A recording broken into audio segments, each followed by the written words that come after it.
My name is Elena Voss, 36 years old the week my entire world tilted sideways. It was a Tuesday evening, the kind where the Pacific Northwest rain hits the windows like it's trying to tell you something. I was folding laundry in my small apartment when my phone rang. Marcus's name flashed on the screen, my younger brother, who barely called unless he needed money or a favor. I almost let it go to voicemail, but something made me pick up. Alina, his voice came out flat, almost robotic. There's been an accident. Grandpa and Grandma, they didn't make it.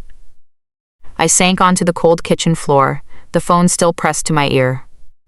The smell of fresh detergent on my hands suddenly felt wrong. They had been driving to their favorite coastal inn for their 55th anniversary. A truck hydroplaned on the wet highway. 1 second they were laughing together, the next gone. Before I could even process it, before either of us said a single real thing about the two people who had been my safe place my whole life, Marcus asked the question that told me everything I needed to know. So do you know anything about the will? I didn't answer. I just listened to the rain and felt this strange heavy silence settle in my chest. Welcome back, everyone. If you've ever been the quiet one in your family, the one who learned early that love sometimes comes with conditions, then pull up a chair. This story is going to hurt a little, but it ends with something that feels like freedom. Type, "I'm here" in the comments if you've ever had to fight for your place in your own family. I read every single one. 6 days later, we gathered in attorney Margaret Klein's office. The whole family showed up in black, like we were attending a performance. My father, Richard, sat at the front with his arms crossed, jaw tight. The same look he wore when closing a big real estate deal. My mother, Diane, kept dabbing at eyes that stayed suspiciously dry. Marcus sat beside his pregnant wife, Sarah, leg bouncing nervously. Aunt Lydia was already taking notes like this was a business meeting. I took the chair closest to the door, the way I always did. Margaret, a sharp, no-nonsense woman in her late 60s, who had handled my grandparents' affairs for decades, cleared her throat. She thanked us for coming and said Raymond and Eleanor Voss had been very deliberate people. Then she started reading. The room held its breath. I expected the cottage to go to my father. I expected the money to be split. I expected to maybe get a piece of furniture or some keepsake. Instead, Margaret read my name. Then she read it again. And again. Elena Margaret Voss is the sole heir to the entirety of the estate. The air in the room changed instantly. My mother let out a sharp, humorless laugh. My father stood up so fast his chair nearly fell over. Marcus stared at me like I had personally betrayed him and his unborn child. $38 million. The oceanfront cottage my grandparents built with their own hands over 40 years. The investment accounts, the land, everything. My mother whispered loudly, "This has to be a mistake." Margaret looked at her calmly over her glasses. "There is no mistake. The will was updated 3 years ago. It was video recorded. There's a physician's affidavit confirming they were of sound mind. 2 independent witnesses. It's as solid as it gets." I sat there completely still, my hands folded in my lap, while the storm broke around me. My father said my name like it was a curse. My mother kept repeating "no" under her breath. And all I could think about was the last time I sat on that cottage porch with Grandma, her frail hand in mine, saying softly, "Some people love you only when it's convenient, sweetheart. We made sure you would never have to wonder." That night, I drove out to the cottage alone. The rain had finally stopped. The ocean roared quietly in the darkness as I stepped onto the weathered wooden porch.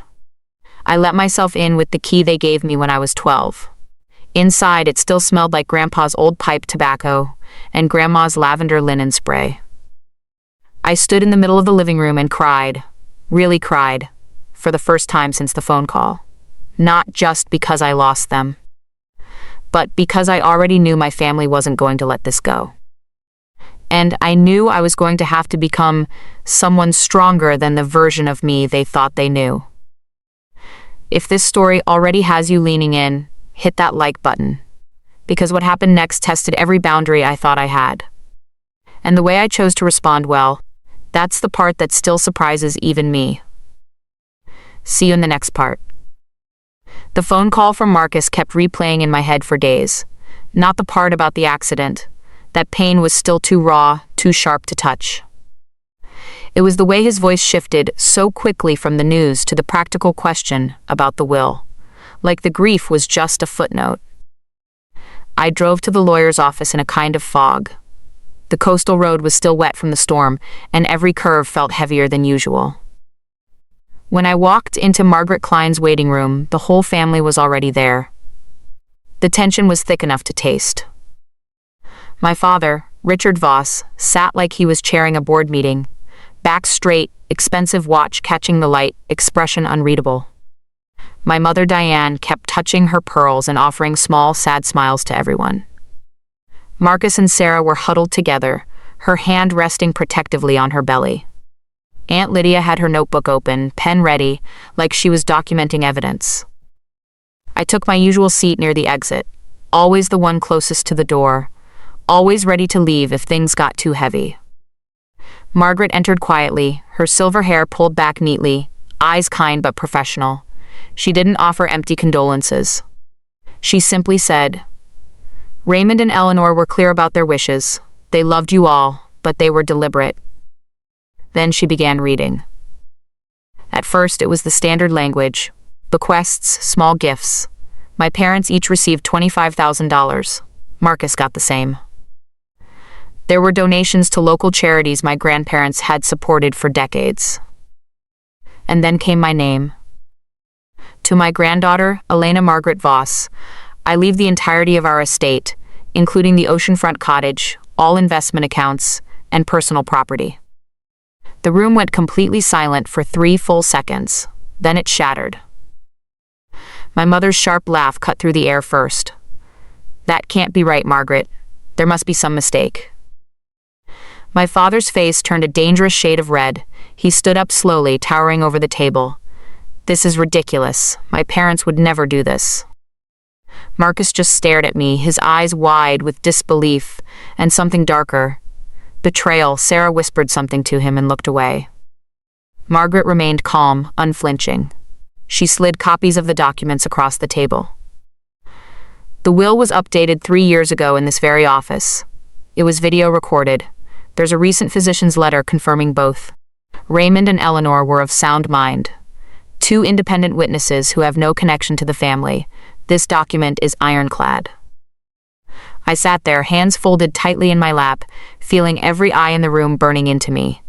My father muttered my name like it was poison. My mother kept shaking her head, repeating, "No, no, this isn't how it was supposed to be." $38 million. The cottage that overlooked the Pacific, where I spent every meaningful summer of my childhood. The accounts I never knew existed. Everything. In that moment, I didn't feel rich. I felt exposed. Like someone had stripped away the thin veil that had kept our family pretending we were okay. Margaret looked directly at me, her voice softening just a fraction. "Alina, your grandparents left you a private letter as well. Eleanor asked that you read it when you're ready, not before." I nodded, unable to speak. Behind me, I could hear Aunt Lydia already whispering furiously to my mother. Plans were forming. Alliances were shifting. After the reading, my father tried to corner me in the parking lot. The gray sky pressed down on us as he blocked my path to the car. "This should have stayed in the family, Elena. The cottage was meant for all of us." I looked up at the man who used to swing me around the living room when I was little. "I am family, Dad." His jaw tightened. He turned away without another word. That was always his answer when something didn't fit his version of reality. Marcus approached next, hands in his pockets, trying to look casual. "You haven't even lived near the coast in years. Think about the baby, Elena. This isn't just about you." My mother came last. She placed a gentle hand on my arm, her eyes suddenly soft and watery. "We're all grieving, sweetheart. We'll talk soon when things calm down." Her grip was tighter than it needed to be. I recognized that tone. It wasn't comfort, it was strategy. I got in my car and drove straight to the cottage as the sun began to set. The ocean greeted me with its steady, unchanging roar. I sat on the porch steps for a long time, letting the salt air fill my lungs. That was the moment I understood. The real storm wasn't the car accident. It was just beginning. That drive to the cottage after the will reading gave me time to think about who I had been before all of this. Before the money, before the accusations, before I became the villain in my own family's story. I've spent the last 12 years as a trauma-informed social worker. Most people hear that and picture someone handing out tissues in an office. But my days were spent in the aftermath of wildfires, floods, and domestic crises, helping families rebuild when everything they owned was gone. I learned early that people show you exactly who they are when they're scared and desperate, and I was starting to see that same fear in my own blood relatives. Growing up, I was always the spare child, the one who didn't quite fit the mold my parents had designed.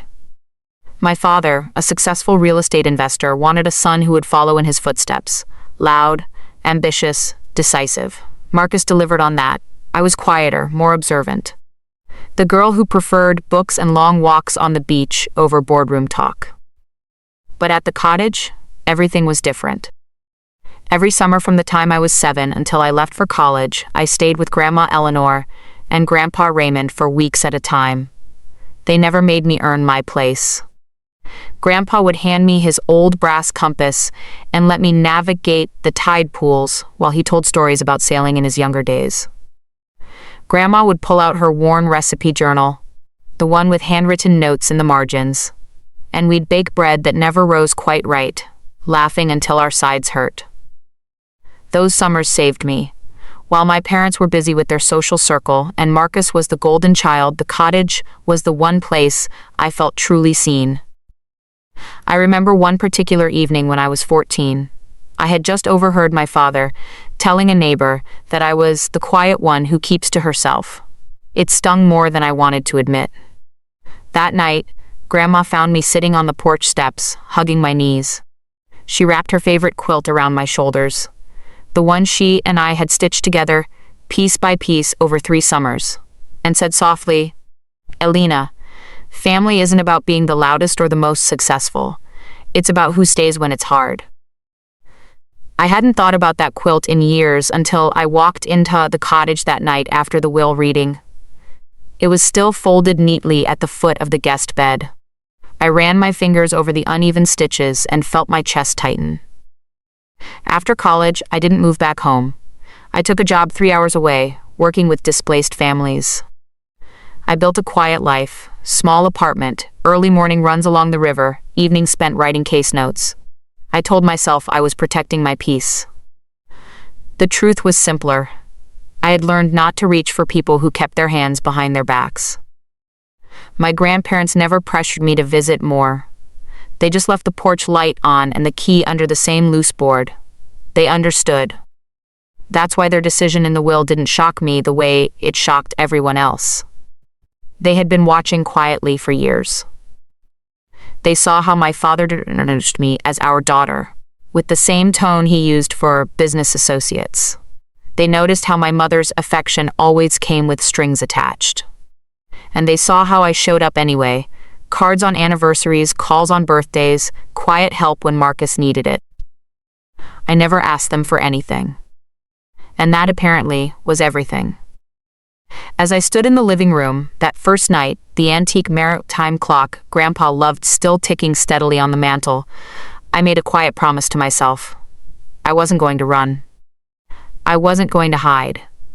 And I sure as hell wasn't going to let this cottage, this sanctuary they had built, become another battlefield for my family's greed. I had spent my career helping people protect what mattered most during their hardest moments. Now it was time to do the same for myself.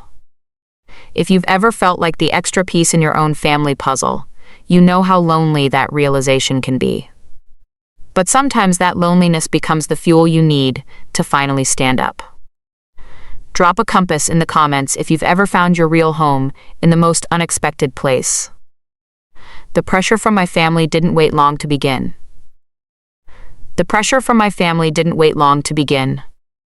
2 days after the will reading, I made the decision. I wasn't going to let the cottage sit empty while lawyers argued and emotions ran hot. I packed up my apartment in one long weekend, just the essentials, my work laptop, and a few boxes of clothes. By Sunday evening, I was driving toward the coast with the windows down, letting the salt air clear my head. When I pulled up to the cottage, the sun was dipping low over the Pacific. The house looked exactly as I remembered. Weathered cedar siding, wide porch overlooking the waves, and Grandma's heirloom rose garden blooming along the front path. I stepped inside, set my bags down, and just stood there for a while. The familiar scent of lavender linen spray and old books wrapped around me like a hug I didn't know I needed. I spent that first week quietly making the place mine. I opened all the windows to let the ocean breeze through. I wound Grandpa's antique maritime clock every evening, listening to its steady tick like a heartbeat keeping the house alive. I even slept in the guest room, the one with the quilt we made together, because the master bedroom still felt too much like theirs. But peace didn't last long. The first sign came in the form of a text from my mother. "Sweetheart, we're all still in shock. Let's have a family dinner at the house this weekend so we can talk properly." It sounded innocent enough, but I knew better. Then the messages from extended family started pouring in. Cousins I hadn't spoken to in years suddenly remembered how much they loved spending summers at the cottage. An aunt sent old photos of Marcus and me as kids playing on the beach, captioned with sad emojis and family is everything. I screenshotted everything, dated it, saved it in a folder on my laptop. I didn't reply much, just polite, short responses. I had learned from years of crisis work that when people are desperate, the best thing you can do is document and stay calm. One afternoon, while I was outside trimming the roses, my father's truck pulled into the driveway. He wasn't alone. A man in a sharp suit stepped out with him. A real estate appraiser, I later realized. They walked the property line like they owned it, taking measurements and photos of the view. I watched from the garden as they stepped right through Grandma's rose beds, crushing several blooms under their shoes. The sweet scent turned bitter in the air. When my father finally noticed me, he didn't even look apologetic. "Just getting a sense of the place, Elena. For valuation purposes, you understand." I wiped dirt from my hands and met his eyes. "This is my home now, Dad. I'd appreciate it if you called before showing up." He studied me for a long moment, like he was seeing me for the first time. This cottage was meant for the family, not one person living here alone. Marcus showed up the next day, trying a different approach. He brought coffee and talked about the baby on the way. "Think about it, sis. This place is huge. Plenty of room for all of us. Sarah and I could really use the stability right now." His voice was soft, almost pleading, but I could see the calculation behind it. They weren't asking for help, they were positioning themselves for a bigger piece. That night, I sat on the porch with a cup of chamomile tea, watching the waves crash under the moonlight. The brass compass Grandpa gave me rested in my lap. I turned it over in my hands, remembering how he taught me to find true north, even when the storms came. I realized then that I wasn't just protecting a house. I was protecting the one place where I had never been made to feel like a guest. If you've ever had family show up at your door with smiles that didn't reach their eyes, you know how heavy that moment feels. It forces you to decide. Do you shrink to keep the peace, or do you finally stand tall in your own worth? I chose the second option. But I also knew the real test was still coming. The gentle pressure was about to turn into something much louder. The gentle campaign began the way these things often do, wrapped in concern and shared grief. By the middle of the second week, my phone was buzzing constantly with messages from relatives I hadn't heard from in years. It was like someone had sent out a group alert. Alina inherited everything. Time to remind her about family. My cousin Jenna sent old photos from the beach with the caption, "Remember how Grandma said this place should always stay in the family?" Miss those days. An aunt I barely knew texted a long paragraph about how my grandparents would have wanted us all to stick together in this difficult time. Even distant uncles started liking my rare social media posts. I read every message carefully, screenshot each one, and added it to my growing folder. I didn't argue. I didn't defend myself. I just observed. Years of working with families in crisis had taught me that desperate people reveal their true intentions when they think you're vulnerable. Then came the invitation for a family dinner at my parents' house. My mother called personally, her voice warm and careful, the same tone she used when I was a teenager, and she wanted me to do something without a fight. "We need to be together right now, Elena. No pressure, just food and conversation. We're all hurting." I agreed to go, not because I expected anything to change, but because I needed to see the shape of what they were planning. Saturday evening, I drove over with a bottle of wine and a quiet resolve. The dining room was set like a business negotiation. My father at the head of the table, my mother to his right, Marcus and Sarah across from an empty chair they had clearly saved for me.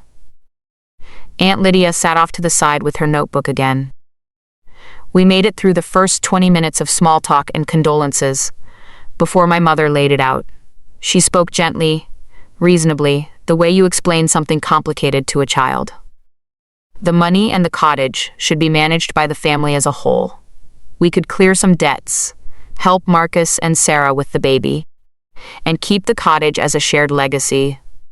It's what your grandparents would have wanted, don't you think? She reached across the table and touched my hand. "Sign the paper, sweetheart. Do the decent thing. We can all move forward together." The table went quiet. My father watched me with cold certainty. Marcus looked nervous but hopeful. Sarah stared at her plate.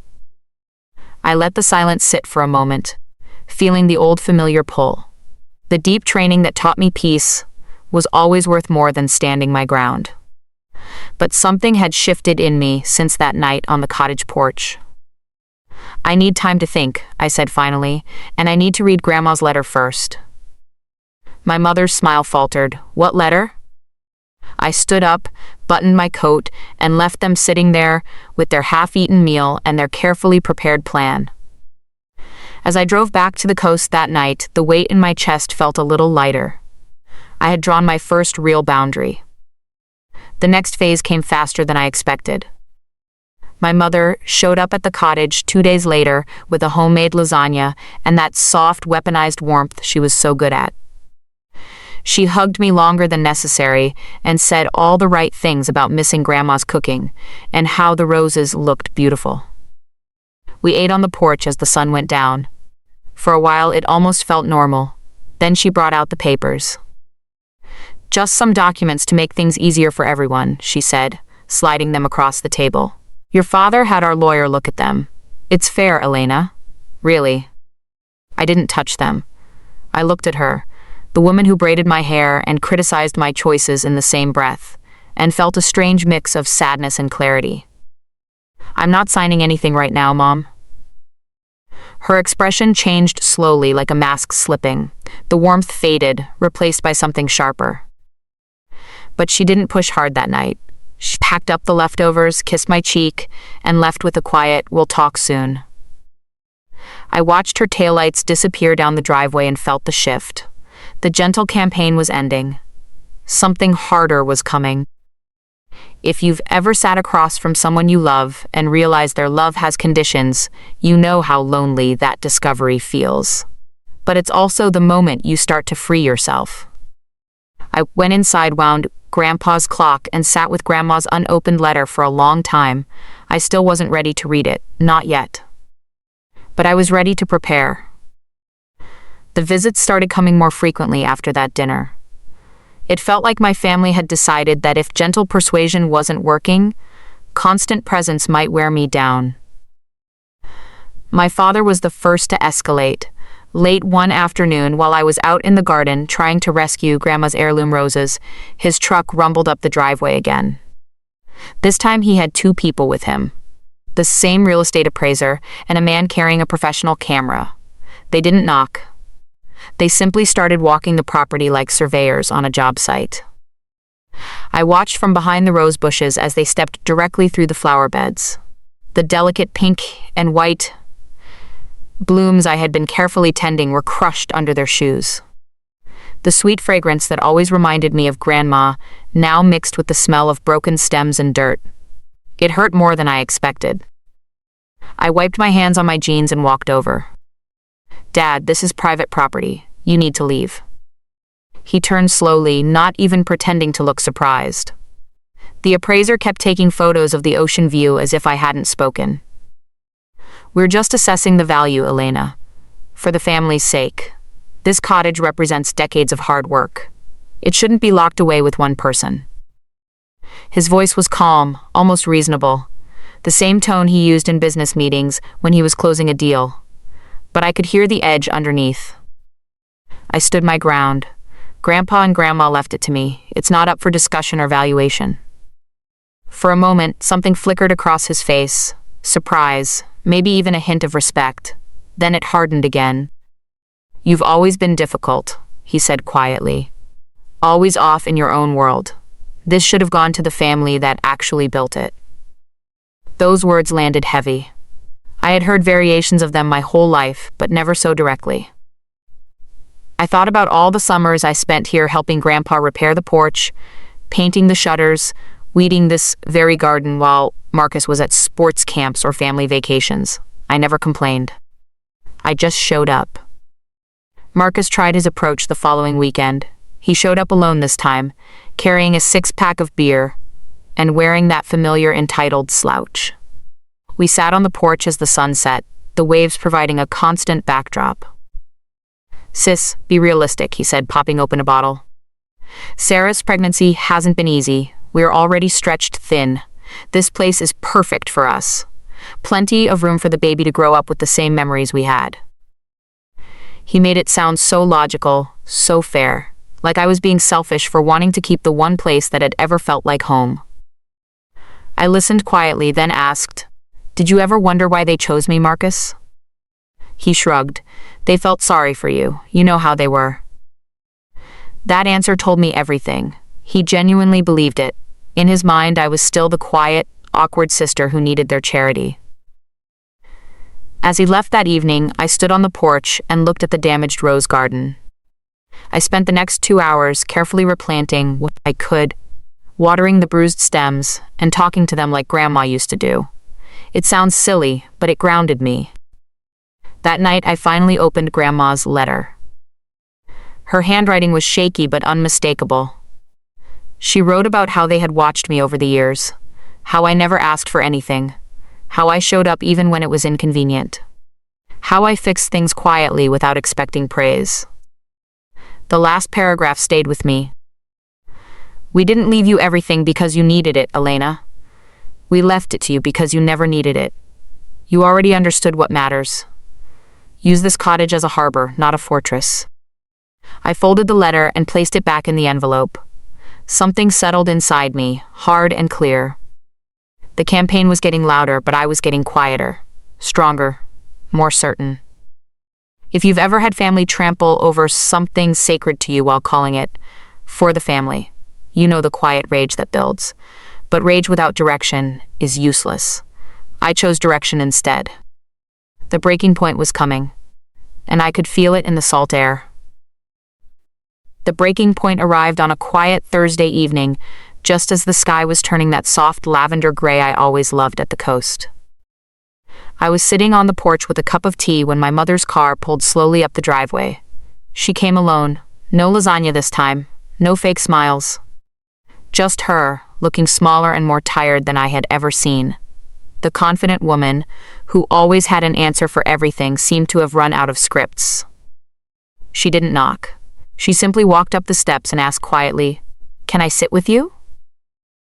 We sat side by side on the weathered wooden steps, not touching, the sound of the waves filling the silence between us. The bruised rose garden still carried its sweet, damaged scent in the evening air. For a long time, she said nothing. Then the truth finally spilled out. The real estate investments failed, Elena. I borrowed against the house, against everything. Your father doesn't even know how bad it is yet. The bank is threatening foreclosure in 30 days. Her voice cracked on the last word. Real tears this time, not the performance ones from the lawyer's office. I listened without interrupting. Part of me, the daughter who had spent years trying to earn her place, wanted to reach over and fix it, to make the fear go away, to be the good girl again. But another part, the one that had been growing stronger since I moved into the cottage, stayed still. "I'm so sorry you're carrying this, Mom," I said gently. "I really am, but I can't sign the cottage over. I won't." Her head snapped up. For a second, hope flickered in her eyes. Then it died when she heard the rest of my sentence. I continued calmly, "I can give you the name of a legitimate financial counselor who works with people in your exact situation. There's also a county program that helps restructure debt before foreclosure. I'll send you the contacts tonight." She stared at me like I had slapped her. The soft, vulnerable mask she had worn for the last 10 minutes shattered completely. "You've always thought you were better than us, haven't you?" Her voice turned sharp and cold. "Playing the quiet saint while judging the rest of us. Your grandparents spoiled you. They felt sorry for you, and now you're using their money to feel superior." The words hurt, they were meant to. But they didn't land the way they once would have. I looked out at the ocean instead of at her. "I never wanted the money, Mom. I only ever wanted to belong without having to prove I deserved it. Grandpa and Grandma saw that. They understood." She stood up abruptly, brushing invisible dirt from her coat. "You'll regret this, Elena. We all will." She walked back to her car without looking back. The taillights disappeared down the dark driveway, and I sat there for a long time afterward, letting the waves wash over the ache in my chest. That night, I finally understood something important. My family wasn't just greedy. They were desperate. And desperate people don't let go easily. They pull you under with them if you let them.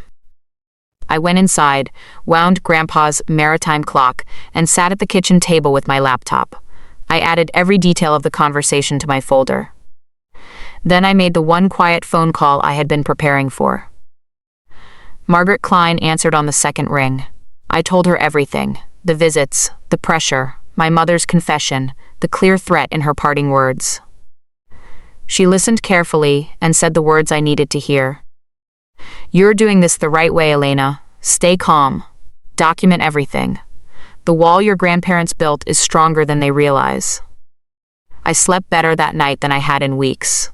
Not because the fight was over, but because I had finally stopped, hoping they would change, and started preparing for who they actually were. 3 days later, the moving truck showed up. But by then, I was no longer just waiting, I was ready. If you've ever had someone who was supposed to love you, look you in the eyes and choose their fear over your boundaries, you know how freeing it feels when you finally stop trying to earn their approval. That moment changes everything. The real storm was about to hit the porch of this cottage, and I was finally standing in my own harbor. The days after my mother's visit were some of the quietest and most intense of my life. I didn't panic. I didn't call anyone crying. Instead, I did what I had spent 12 years doing in crisis situations. I prepared, methodically, calmly, thoroughly. Every morning I woke up, made coffee, wound Grandpa's maritime clock, and sat on the porch with my laptop. I organized the folder that had grown from a few screenshots into something formidable. Every text message, every recorded phone call I could legally save, timestamps of my father's unannounced visits, notes from the conversation with my mother on the porch steps. I dated everything. I made backups. I printed hard copies and stored them in a waterproof folder. Then I drove into town to meet Margaret Klein again. Her office smelled like old books and fresh coffee. She listened as I laid out everything that had happened. When I finished, she leaned back in her chair and gave me a small, proud nod. "Your grandparents knew exactly what they were doing, Elena. That no contest clause they insisted on, it's one of the strongest I've ever drafted. The video recording of them explaining why they chose you is devastating to any challenge, and the physician's letter seals it." She walked me through the legal realities step by step. If they filed a contest, they would lose. But the process could drag on, drain money, and create months of stress. The best defense wasn't fighting loudly. It was standing completely still on solid ground while they crashed into the wall my grandparents had built. Before I left her office, Margaret handed me a thick envelope. "This is the cease and desist letter I've prepared. It's ready to hand to anyone who needs reminding whose property this is. That same afternoon, I made the one quiet phone call that would change how everything unfolded. I called the county sheriff's non-emergency line. I didn't ask for protection or dramatic intervention. I simply explained the situation clearly. I was the recorded legal owner. My family had made written and verbal threats to remove me by force. I wanted a deputy present on Sunday morning simply to keep the peace. The dispatcher took detailed notes and assured me someone would be there. No drama, just facts, just preparation. That night, I finally felt ready to fully absorb Grandma's letter. I sat on the edge of her bed, the lavender scent still lingering faintly on the pillows, and read it slowly under the soft glow of the bedside lamp. Her words wrapped around me like the quilt we once made together. She wrote about watching me quietly through the years, how I showed up consistently without fanfare, how I never weaponized their love, how I had become the kind of woman who could hold something precious without letting it corrupt her. The final line stayed with me long after I folded the letter. Turn this cottage into a harbor, Elena. Not just for yourself, but for those who need one. We trust you to know what that means. I placed the letter back in her old Bible on the nightstand and whispered, I understand now. By Saturday evening, everything was in place. The folder with the deed, the will, the video drive, the physician's letter, and Margaret's cease and desist sat ready by the front door. I cleaned the cottage thoroughly, watered the roses as best I could, and even baked a small loaf of bread using Grandma's recipe journal. It didn't rise perfectly, but it smelled like home. I slept lightly that night, not out of fear, but out of readiness. The moving truck was coming at 9 a.m. They had told me exactly when and how they planned to take what wasn't theirs. They had handed me the greatest advantage a logistics-minded person could ask for: advance notice. If you've ever prepared quietly while others underestimated you, you know the strange kind of power that comes with it. It's not loud. It's not flashy. It's the deep confidence of knowing you've done your part, and now the truth just has to do its work. Sunday morning arrived gray and still over the water. I stood on the porch with a mug of coffee, watching the driveway. I was ready. Sunday morning arrived gray and still over the water. I stood on the porch with a mug of coffee, watching the driveway. I was ready. They came exactly as they had promised, in a small convoy that looked more like a moving day than a family visit. First my father's big black truck, then the large rented moving truck rumbling behind it, followed by my mother's car and Aunt Lydia's sedan. They parked across the grass without hesitation, tires chewing up the lawn my grandparents had tended for decades. I stayed where I was, coffee warm in my hands, breathing steady. My father stepped out first, jaw set, surveying the property like a general claiming territory. Marcus climbed down from the moving truck, avoiding my eyes. My mother walked up the path with determined steps, her face a mask of resolve mixed with exhaustion. Aunt Lydia clutched her notebook like a shield. My father climbed the porch steps without waiting for an invitation, his boots crushing more of Grandma's roses. He stopped just a few feet from me. "We're done with this nonsense, Elena," he said firmly. "You've had your time to play house, get your things. We're moving Marcus and Sarah in today. It's what's best for the family." Behind him, the others gathered at the bottom of the steps. The air felt thick with expectation. They truly believed this would work, that I would fold like I always had before. I set my coffee down slowly on the railing and picked up the thick folder I had placed by the door the night before. At that exact moment, two figures walked calmly around the side of the cottage where they had been waiting out of sight. First came Margaret Klein in a crisp navy suit, estate file tucked under her arm, moving with the quiet authority of someone who had seen every version of this story before. Right behind her was Deputy Harlan, a tall, steady man in uniform who had known my grandparents for over 30 years. His thumbs rested casually in his belt, expression neutral but present. The entire yard went still. My father's mouth opened, but no words came out at first. My mother's hand flew to her chest. Marcus looked like he might be sick. I walked down the steps to meet everyone on the grass where it was open and clear. My voice stayed even, calm, the same tone I used with families in crisis. This is Margaret Klein, the executor of Grandpa and Grandma's estate, and this is Deputy Harlan from the County Sheriff's Office. I asked them both to be here today. I held out the folder to my father. He didn't take it immediately, so I continued holding it until the silence became uncomfortable. Finally, he snatched it. "Inside that folder," I said quietly, "you'll find the recorded deed in my name, the full will, the video of Grandpa and Grandma explaining exactly why they chose me, the physician's letter, and Margaret's cease and desist letter addressed to you." Deputy Harlan spoke next, his voice flat and professional, carrying the weight of the law without needing to raise it. "This property is legally hers, folks. There is no court order allowing you to remove her or her belongings. Any attempt to do so is trespassing. I will treat it as such. The moving truck needs to leave the property now." Margaret stepped forward, opening her own file. She held up a page so my father could clearly see his own signature on the petition they had filed. "When you chose to contest the will," she said gently but firmly, "you triggered the no contest clause your parents specifically included. If you proceed and lose, which you will, because we have overwhelming evidence, you forfeit the bequests left to each of you, and you'll be responsible for all legal fees." The silence that followed was deafening. My mother's face crumpled.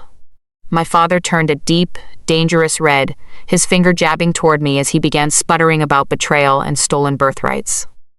Marcus sat down heavily on the porch steps, head in his hands. Aunt Lydia looked genuinely shocked for the first time. I stood in the middle of the chaos I didn't create, feeling strangely anchored. The ocean continued its steady rhythm behind us, indifferent to the human storm playing out on the lawn. My father found his voice again, shouting the same line he had repeated for weeks. "This cottage should have gone to family." I looked him straight in the eyes and answered with the truth I had finally come to own. "It did go to family, Dad. You just never understood who that really was." The words hung in the salt air between us. My father's face twisted with rage. "It did go to family," he repeated, voice rising. "You stole it. You manipulated two old people who felt sorry for you." He stepped closer, using his height the way he always had, to intimidate, to dominate. Behind him, my mother's carefully constructed composure completely shattered. She started yelling, her voice cracking into a high, ugly register I had never heard before. "After everything we did for you, all the sacrifices, this is how you repay us?" Marcus remained seated on the steps, head buried in his hands, shoulders shaking. Sarah stood frozen by the car, one hand protectively over her belly, looking like she wanted the ground to swallow her. Aunt Lydia had gone pale, her notebook hanging uselessly at her side. The cousins who had come as witnesses were already backing toward their vehicles, realizing this wasn't the victory they had signed up for. I didn't raise my voice. I didn't need to. "Dad," I said evenly, "I never asked for any of this. I never manipulated anyone. I simply showed up. I loved them without conditions. That's what they saw. That's what they chose." Deputy Harlan raised a calm hand, his presence alone cutting through the noise. "That's enough. This is private property. You've been asked to leave. If you continue, I'll have to escort you off." Margaret stepped forward with quiet authority, holding up another document. "For the record, the will is already in probate. The deed has been transferred into Elena's name. Any further attempts to challenge it will only cost you more, financially and legally. The no contest clause is ironclad. You're hurting yourselves far more than you're hurting her." My mother lunged forward suddenly, reaching for the papers in Margaret's hand. Deputy Harlan moved smoothly, not aggressive, but firm enough to stop her. "Mom, don't make this worse." That moment seemed to break something in all of them. The fight drained out like air from a punctured tire. My father stood there, chest heaving, looking suddenly older than his 62 years. The man who had built a career on control had run straight into a wall he couldn't negotiate with. I looked at each of them, really looked. The father who once carried me on his shoulders, The mother who braided my hair and criticized my dreams in the same breath. The brother who grew up believing the world owed him the easy path. For a second, the old pull returned, the deep desire to fix things, to make peace, to be accepted, but I let it pass through me like a wave. I was ready to help, I said quietly, so only those closest could hear. I had plans that could have supported all of us in healthy ways. I was ready to open the door. But you showed up with a moving truck instead of trust. You chose this. My mother sat down heavily on the bottom step near Marcus. Tears streamed down her face now, not the performative kind, but the exhausted kind of someone who had bet everything and lost. I'm going to lose the house, she whispered to no one in particular. I crouched down near her, keeping my voice low. I won't save the bad loans. That would only teach everyone that this kind of pressure works. But I'll send you real resources, a counselor. A program that actually helps people restructure. Mercy isn't always money. Sometimes it's refusing to enable destruction. She didn't thank me. I didn't expect her to. Deputy Harlan nodded toward the moving truck driver who had been watching the entire scene awkwardly. The big diesel engine coughed to life. Slowly, one by one, my family got back into their vehicles. No dramatic final words. Just the sound of tires on gravel as they left the same way they came, empty-handed. I stood on the porch and watched the convoy disappear down the coastal road. The ocean kept its steady rhythm, unchanged by the human chaos that had just played out on its shore.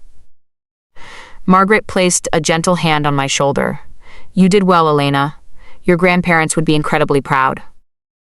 Deputy Harlan tipped his hat. Call if they come back, but I don't think they will.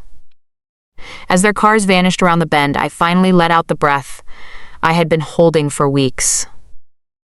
If you've ever stood your ground while the people who were supposed to love you tried to take everything, you know how surreal that quiet after the storm feels.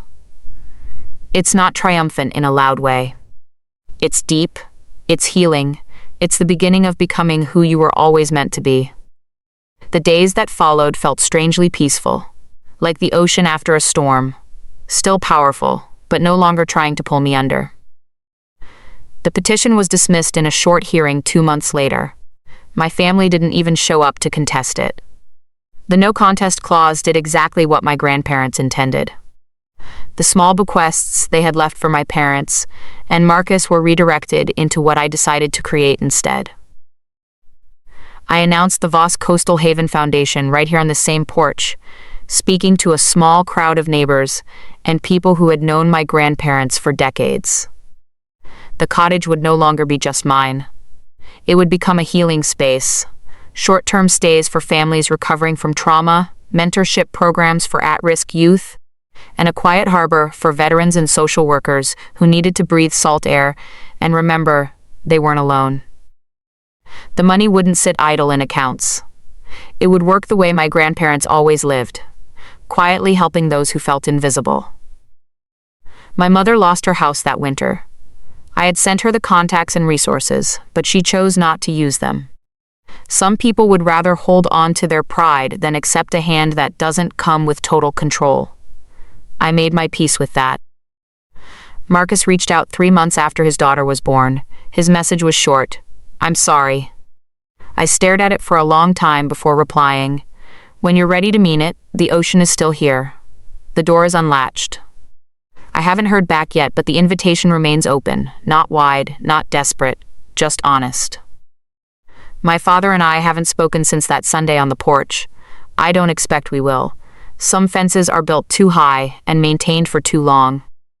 I stopped trying to climb them the day I realized I already had an entire coastline. I still live in the cottage. Every evening I wind Grandpa's maritime clock and listen to its steady tick. I tend Grandma's roses. Many of them survived and are blooming stronger than before. Some nights I sit on the porch with the brass compass in my hands, watching the waves roll in, and I talk to them like they're still here. I don't feel like a guest anymore. I feel like someone who finally came home to herself. If you've ever been made to feel like the spare child, the invisible one, the person who had to earn basic belonging, hear me when I say this. You don't have to burn bridges or scream to be heard. Sometimes the most powerful thing you can do is stand quietly in your truth, prepare without fanfare, and let people show you exactly who they are. Family isn't always the people who share your blood. It's the people who never make you prove you deserve love. The cottage is still here, the ocean is still here, and for the first time in my life, so am I, completely, unapologetically at peace. Thank you for sitting with me through this entire story. If it touched something deep inside you, leave the word harbor in the comments. I read every single one. If you've ever had to fight for your place in your own family, drop a heart and share this with someone who needs to hear they're not alone. Hit subscribe if you want more calm, honest stories about boundaries, quiet strength, and the families we choose to build. Until next time, take care of yourself. The world needs more people who know how to stand gently but firmly in their own worth. I'll see you on the porch.